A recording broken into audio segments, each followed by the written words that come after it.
Allez, plus que quelques mètres et nous allons rejoindre la pyramide de Marseille. Voilà, on approche. Alors, elle est devant nous. C'est quand même assez impressionnant de voir ce machin là qui s'élève alors qu'on est en pleine ville. Alors c'est sous les arbres, hein, mais on est en pleine ville et puis on a ça. Je sais pas si vous voyez bien là. Alors il fait encore nuit.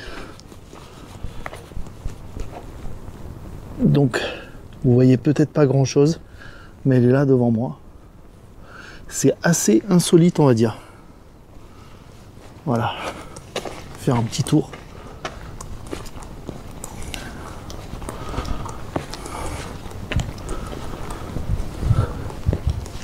Alors le but, ça va être de faire une petite photo. Je vais éteindre ça.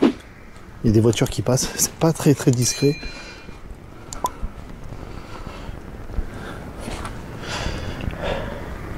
Alors le site est public, hein. J'ai tout à fait le droit de me trouver là. Hein.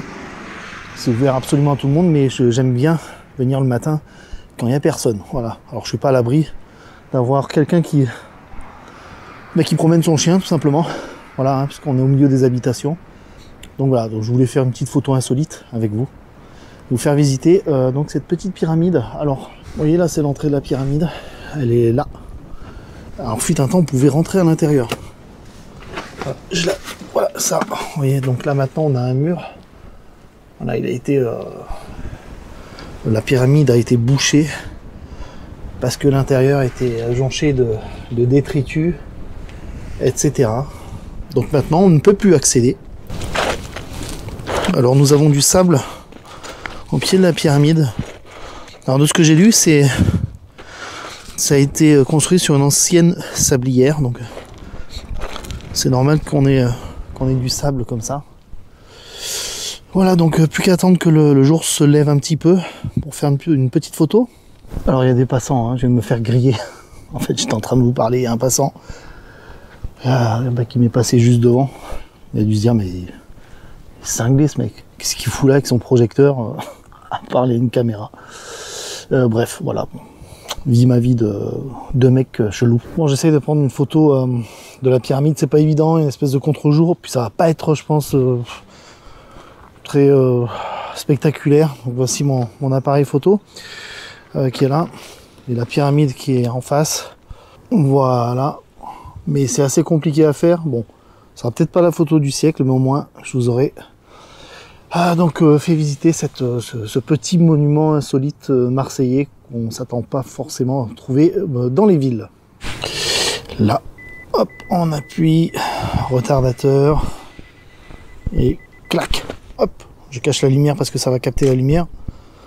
Hop, qu'est-ce qu'on a? Alors bon, c'est compliqué, hein. Je vais essayer de mettre un petit peu de projecteur là, vous voyez le projecteur, paf, sur la pyramide pendant que la photo est en train de se prendre pour essayer de déboucher un petit peu ce contre-jour, ou alors on va essayer de voir si on peut pas prendre la photo un petit peu plus tard lorsque le soleil sera un petit peu plus levé, mais enfin il y aura toujours le contre-jour.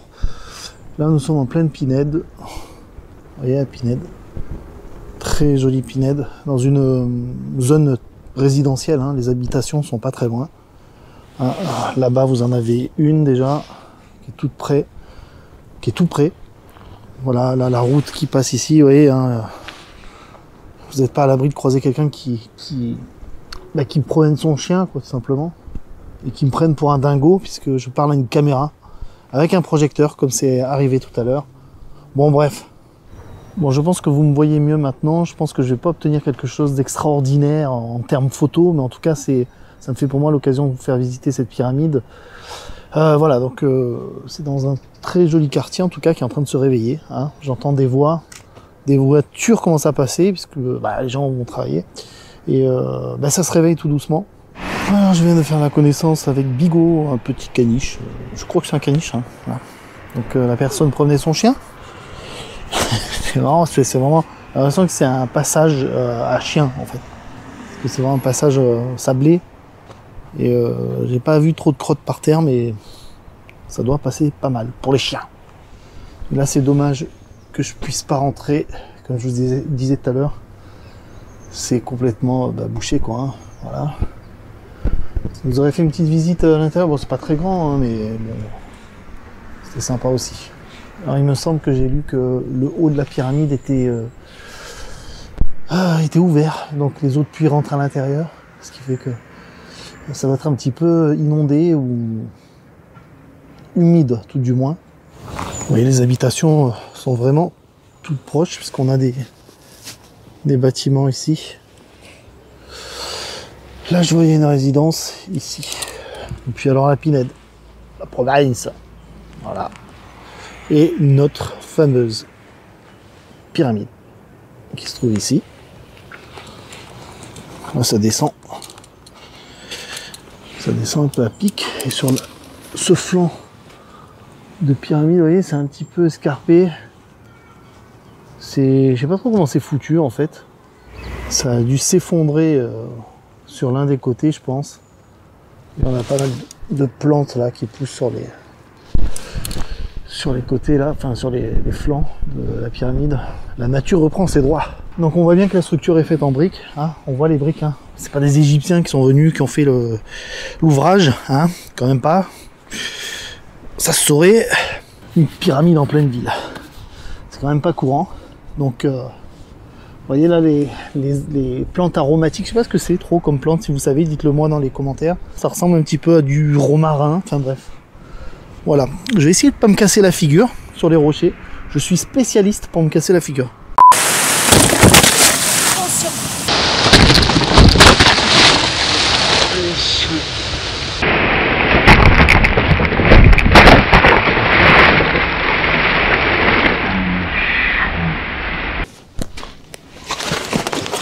Oh putain de merde. Cassage de gueule. Putain. Donc les gars,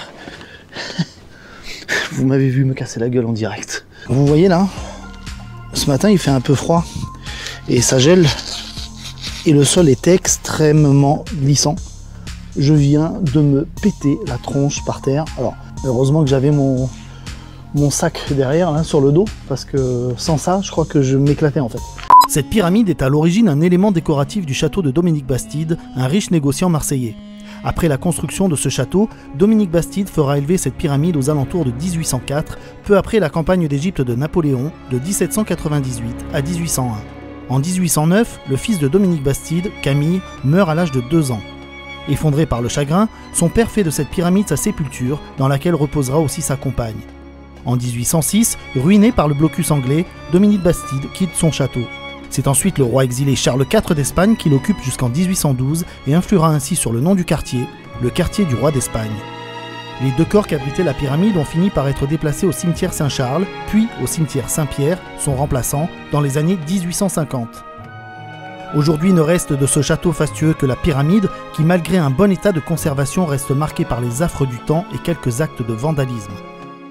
Elle n'a jamais été classée monument historique, mais est régulièrement entretenue par les habitants du quartier.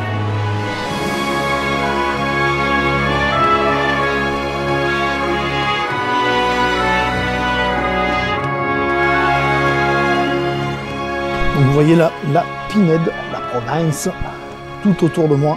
Alors c'est très très sympa. On est dans un parc résidentiel, je crois. Très sympathique. Et la pyramide est juste devant moi. Derrière vous, enfin vous la voyez pas, vous avez compris. Bon, merci d'avoir regardé cette vidéo, j'ai pas encore fait le montage mais je pense qu'elle va pas être très longue. En tout cas c'était très sympa de vous faire visiter celui un petit peu insolite de Marseille. Je vous dis à très vite, ciao.